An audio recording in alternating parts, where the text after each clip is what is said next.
అయినప్పుడు స్టార్ట్ అయిన కేసు ఇది. సో అప్పుడు కూడా చాలామంది క్వాష్లు ఫైల్ చేశారు, లేకపోతే మీడియాను దీని గురించి రాయకుండా ఆదేశాలు ఇవ్వాలని ఫైల్ చేశారు ఎక్సెట్రా. సో ఆ 2017 ఒక 1 month 40 days తర్వాత ఈ కేసు ఏదైతే ఉన్నదో మొత్తం చల్లబడిపోయింది. అయితే సిబిఐ అయితే అప్పుడు మేము ఒక పబ్లిక్ ఇంట్రెస్ట్ లిటిగేషన్ వేయడం జరిగింది. ఏంటంటే Telangana excise and prohibition department హుటాహుటిగా ఒక స్పెషల్ ఇన్వెస్టిగేషన్ టీమ్ని తయారు చేసి వీళ్ళందరూ దీన్ని ఈ దర్యాప్తుని ముమ్మరం చేస్తున్నారు అని చెప్పేసి ఏదైతే జరుగుతుందో అసలు ఆ ఆస్పెక్ట్ అసలు లేనే లేదు అని చెప్పేసి ఎటువంటి ఇన్వెస్టిగేషను ముందటికి జరగడం లేదు అని చెప్పేసి ఇప్పుడు మన పబ్లిక్ ఇంట్రెస్ట్ లిటిగేషన్ ఫైల్ చేయడం జరిగింది. దాంట్లో కూడా statutory agencies, enforcement directorate, central bureau of investigation, directorate of revenue intelligence వీళ్ళందరినీ పార్టీస్ చేస్తూ స్టాట్యుటరీ సెంట్రల్ గవర్నమెంట్ ఏజెన్సీస్, ఈ ఏజెన్సీస్ ఈ డ్రగ్స్ కేసుని దర్యాప్తు డీప్గా ఎన్టీపీఎస్లో ఉండే ఏజెన్సీ దర్యాప్తుని డీప్గా చేయడానికి వీళ్ళు ఎక్విప్డ్ అయి ఉన్నారు. అందుకోసం అని చెప్పేసి ఇది ఒక స్పెషలైజ్డ్ క్రిమినల్ ఇన్వెస్టిగేషన్ కాబట్టి సెంట్రల్ ఏజెన్సీస్కి ఇచ్చేసేయాలి. స్టేట్ గవర్నమెంట్ దీంట్లో ఒక ట్రాన్స్పరెంట్ ఇన్వెస్టిగేషన్, అన్బయాస్డ్ ఇన్వెస్టిగేషన్ చేయడానికి ఎక్విప్డ్ లేదు అని చెప్పేసి పిల్ వేయడం జరిగింది. సో దాంట్లో central bureau of investigation, revenue intelligence వీళ్ళందరూ మాకు ఆదేశాలు లేవు, కానీ మాకు ఆదేశాలు వస్తేనైతే మేము we're ready to participate in the investigation అని చెప్పారు.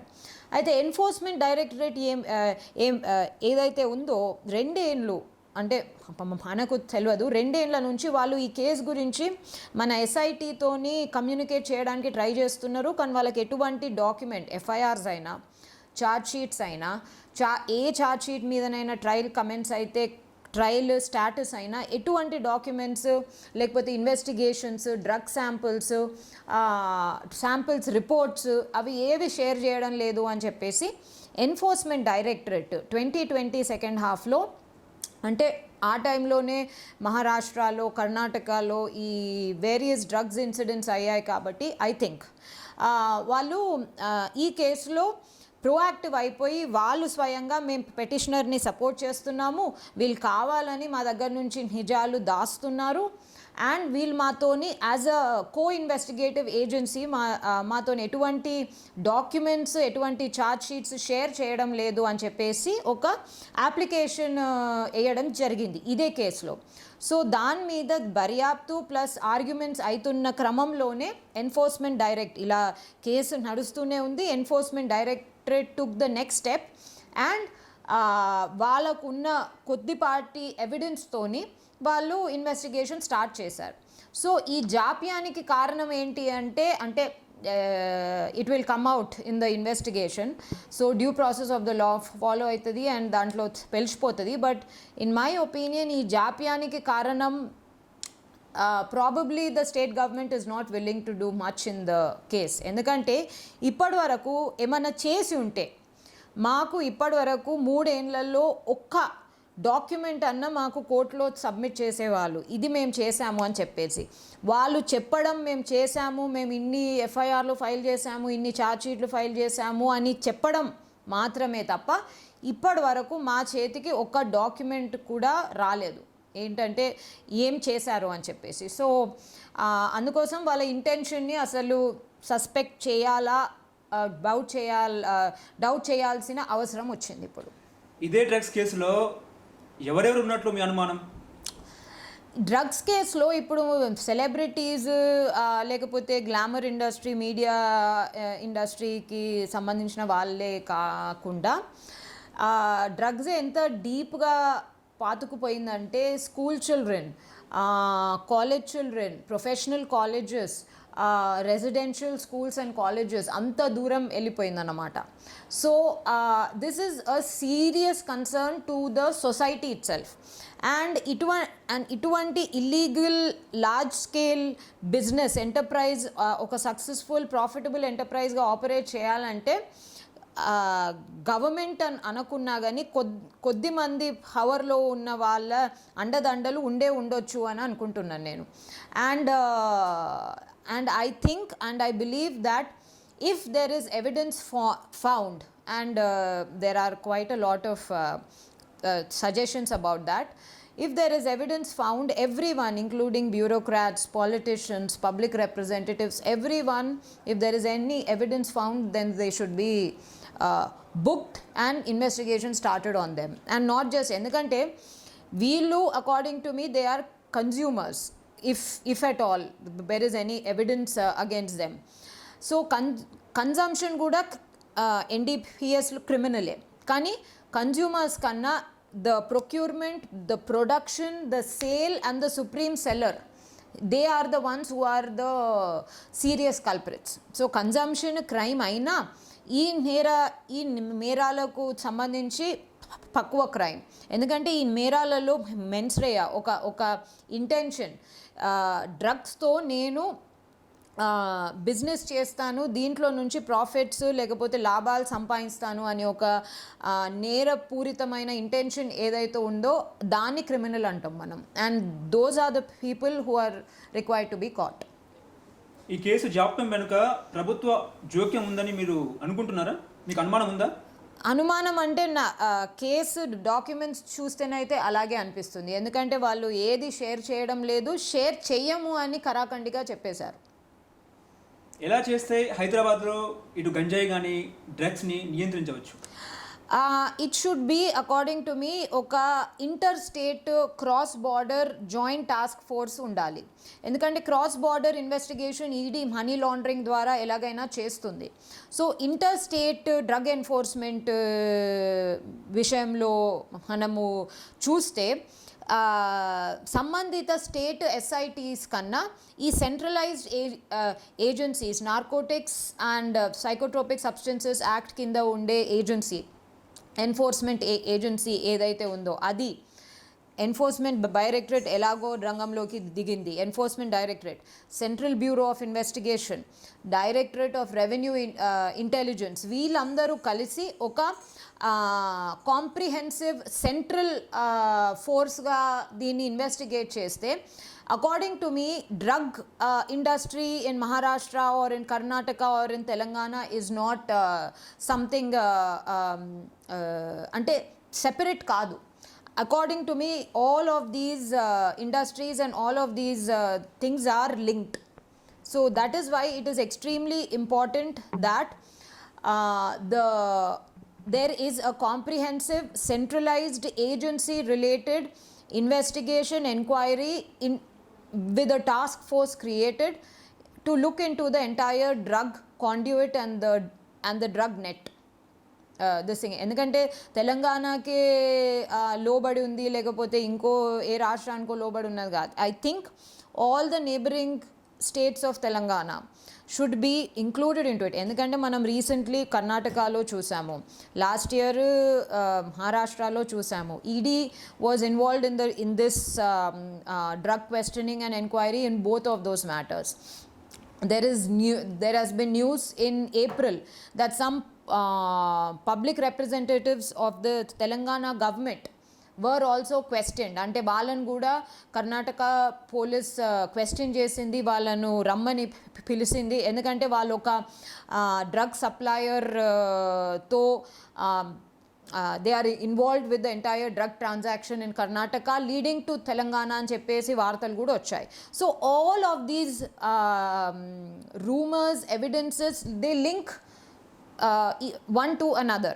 So I think there should be a joint comprehensive task force created and a comprehensive investigation where the state agencies, అంటే స్టేట్ సిట్ అయినా తెలంగాణదైనా లేకపోతే ఇంకో రాష్ట్రాలదైనా వాళ్ళు ఉట్టి సహకార ఏజెన్సీస్ లాగా ఉండాలి. They have to just work and associate in collecting evidence, but the principal investigation has to be centralized and has to be done by these specialized agencies. Thank you. ఇంకో question ఉంది కానీ మా sir రాయలేదు. So that's fine. నేను ఇంటర్నల్గా నేను అడుగుదాను, మీరు అడగాల. ఎందుకు అధికార పక్షం ప్రతిపక్షం వైపు మాటలు తూటాలు పేలుతున్నాయి? ఎందుకు ఇటు రేవంత్ రెడ్డి కానీ కేటీఆర్ కానీ మధ్య మాటలు బాంబుల్లా పేలుతున్నాయి? ఎందుకు? పాలిటిక్స్లో ఈ ఏమవుతుందో అది మీకు అందరికీ తెలుసు, న్యూస్ పేపర్స్, ట్విట్టర్ ఎట్సెట్రా. కానీ I think the reason is because SIT enforcement డైరెక్టరేట్తోని కోఆపరేట్ చేయడానికి నిరాకరిస్తుంది. ఏమి దాయడానికి లేకపోతే ఒక ఇన్వెస్టిగేటివ్ ఏజెన్సీ ఇంకో investigative central and senior investigative ఏజెన్సీతోని కోఆపరేట్ చేసి ఇన్వెస్టిగేట్ చేయడంలో తప్పేంటి? అసలు కోఆపరేటివ్ ఇన్వెస్టిగేషన్స్ అన్ని డిపార్ట్మెంట్స్లో ఉంటాయి. ఎందుకంటే ఈ investigative agencies different departments different ఏరియాస్లో ఉన్న క్రిమినల్ ఎలిమెంట్ని తీసుకొని ఇన్వెస్టిగేషన్ చేస్తాయి.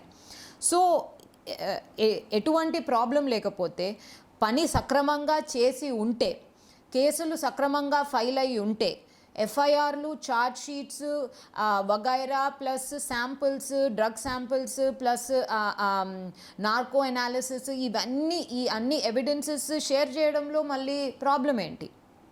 ఎందుకంటే SIT prohibition and excise department ఒక state government department.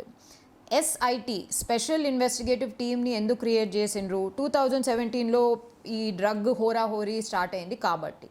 So ఎస్ఐటిని create చేసిన రీజనే ఆ 2017లో జరిగిన డ్రగ్ హోరాహోరీ. మళ్ళీ ఆ రీజనే మీరు ఇప్పటి వరకు దాంట్లో ఏం చేశారో ఏం చేయలేదో దాని పూర్వగతాలు ఎవరికి తెలియకపోతే ఎవరికి చెప్పను అని అంటే డౌట్ ఎలాగైనా వస్తుంది. అసలు మీరు చేశారా లేకపోతే కావాలని దాన్ని పక్కకు మరలించడానికి ఏదో క్రియేట్ చేసినట్టు ఏదో చేసినట్టు చేసి ఊరుకున్నారా ఎవరు తెలియదు. So I think that is the reason. Revanth Reddy గారు మాట్లాడిన ప్రతిసారి కేటీఆర్ తర్వాత సినీ ఇండస్ట్రీకి సంబంధించిన వ్యక్తుల పేర్లు తీసుకొస్తున్నారు.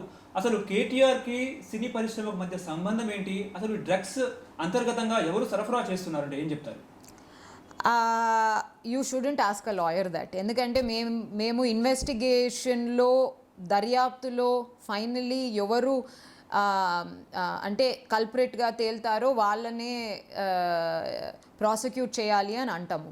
బట్ పొలిటికలీ వాళ్ళు ఏ రీజన్ గురించి మాటలు తూటాలు అంటారు కదా మీరు అనుకుంటారో, it's really up to them. But అదే ఇప్పుడు ట్రాన్స్పరెంట్గా డ్రగ్స్ అనేది ఒక criminal industry. It is the world's second largest most profitable criminal enterprise in the world. Okay, the first to being weapons etcetera. Okay, so ఇటువంటి illegal extremely profitable industry, it is an ailment to, అంటే సొసైటీకే ఇది ఒక హానికారం. అయితే ఇటువంటి సొసైటీకి హానికారం అనుకున్న విషయంలో ఆపోజిషన్ ప్రపోజిషన్ అనే విషయమే ఉండొద్దు. ఇద్దరు కలిసి పనిచేయమంటం లేదు నేను, బట్ ఇద్దరు ఒక తీటి మీదనే ఉండాలని అనుకుంటున్నాను. ఎందుకంటే both should condemn drugs. And ఒకవేళ మీరు గవర్నమెంట్లో ఉండే వాళ్ళే పని చేస్తారు. In the sense like they are the ones who give directions to the department to work. So మీరు ఏం చేశారో కూడా చూపెట్టాలి కదా. సో ఐ థింక్ ఇటువంటి క్రిమినల్ ఇండస్ట్రీలో ప్రపోజిషన్గా ఉండకుండా ఒకే పెడెస్టల్ మీదకి వచ్చి పని చేయాలి, లేకపోతే ఇరాడికేట్ చేయడానికి ట్రై చేయాలి అని అనుకుంటున్నారు. నేను 17లో ప్రభుత్వం డ్రగ్స్ కేసును ఓపెన్ చేసింది, మళ్ళీ క్లోజ్ చేసేసింది. 2 years తర్వాత మళ్ళీ ఇప్పుడు ఓపెన్ చేస్తుంది, మళ్ళీ క్లోజ్ చేస్తుందా అంటే ఏం చెప్తారు? అది వాళ్ళని అడగాలి. అందుకోసం అలా క్లోజ్ చేయకుండానే ఇప్పుడు ఈడీ ప్రోయాక్టివ్ అయింది కదా. ఇప్పుడు ఒకవేళ మా పబ్లిక్ ఇంట్రెస్ట్ లిటిగేషన్లో అప్పుడు రేవంత్ రెడ్డి గారే ఫైల్ చేసిండ్రు. ఈ పబ్లిక్ ఇంట్రెస్ట్ లిటిగేషన్లో మా ప్రేయర్ ఏంటంటే తెలంగాణ ఎస్ఐటిని నమ్మడానికి వీల్లేదు, వాళ్ళు చేస్తారు అనే నమ్మకం మాకు కలిగించడం లేదు. ఎందుకంటే ఇప్పటి వరకు ఆ 30 రోజులలో జరిగిన హుటాహుటి అందరు చూసిందే, అది తప్ప ఇంకా ఏమీ బయటకు రాలేదు. స్పెషలైజ్డ్ ఇన్వెస్టిగేషన్ ఏజెన్సీస్కి ఇచ్చేసేయాలి అని అన్నాం. సో ఇప్పుడు ఈడీ ఆల్రెడీ ప్రోయాక్టివ్ అయిపోయింది దీంట్లో. సో ఐ బిలీవ్ దట్ మా పబ్లిక్ ఇంట్రెస్ట్ లిటిగేషన్లో మేము అడిగిన కొద్ది మాత్రము prayer is already getting answered, ఎందుకంటే the ED is taking over the case. And I believe that ఇంకో ఏజెన్సీస్ ఇంక్లూడింగ్ ద ఈడీ కంప్లీట్గా ఈ ఇన్వెస్టిగేషన్ని వాళ్ళ హ్యాండ్ ఓవర్లోకి తీసుకుంటే అప్పుడే ఒక అన్బయాస్డ్ ట్రాన్స్పరెంట్ ఇన్వెస్టిగేషన్ జరుగుతుంది అని అనుకుంటున్నాం. ఈ డ్రగ్స్ కేసు వెనకాల పెద్ద పెద్ద రాజకీయ నాయకుల హస్తం ఉంది అని అనుకోవచ్చా? ఉంటుందండి ఖచ్చితంగా. Because like I said, government అని అనను నేను, బట్ పవర్ఫుల్ హస్తాల ఇన్వాల్వ్మెంట్ లేకుండా ఒక అబ్సల్యూట్ ఇల్లీగల్ ఇండస్ట్రీ ఇంత ప్రాఫిటబుల్గా ఇంత నెట్వర్క్ కల్టివేట్ చేసుకోలేదు. మన చిన్న చిన్న బిజినెస్లే నెట్వర్క్లు కల్టివేట్ చేసుకోవడానికి పడతాయి, లేస్తాయి, లైసెన్సెస్ ఇవి అవి అని అంటాయి. సో ఎటువంటి అండదండ అంటారు చూడు మనము, అటువంటి అండదండ లేకుండా it is difficult to sustain such a big illegal enterprise. మొత్తానికి చెప్పండి రచనారెడ్డి గారు, ప్రభుత్వానికి ఈ డ్రగ్స్ కేసును మొత్తం అందం చేయాలంటే ఏం చేయాలి? పెద్ద పెద్ద ప్రభుత్వాలు ఏం చేయాలంటారు? ఇప్పుడే చెప్పాను అనుకుంటా, I think I answered that question. The investigation should completely be taken over by the central government agencies. The state government agencies should only play a supportive role in accumulating evidences and giving the evidences for them to analyze. And central government agencies will decide what to do. State government agencies, Telangana SIT అయినా ఇంకో state government SIT అయినా, వాళ్ళు ఉట్టి evidences collect చేసుకొని ఇది దొరికింది మీరు analyse చేయండి అని ఒక సహాయత హస్తము ఇవ్వడమే I think is what is required. Because ఒక centralised investigation across the states అయితేనే ఈ డ్రగ్ నెట్వర్క్ అనేది will come to an end. ఎందుకంటే తెలంగాణలో ఒక డ్రగ్ ప్రాబ్లం ఉంది, మహారాష్ట్రలో ఒక డ్రగ్ ప్రాబ్లం ఉంది, కర్ణాటకలో డ్రగ్ ప్రాబ్లం ఉన్నది అని అనుకోవడానికి వీల్లేదు. They are all very much interconnected. So that network has to be broken. And that network can be broken only when the central agencies specially equipped for dealing with such crimes step in.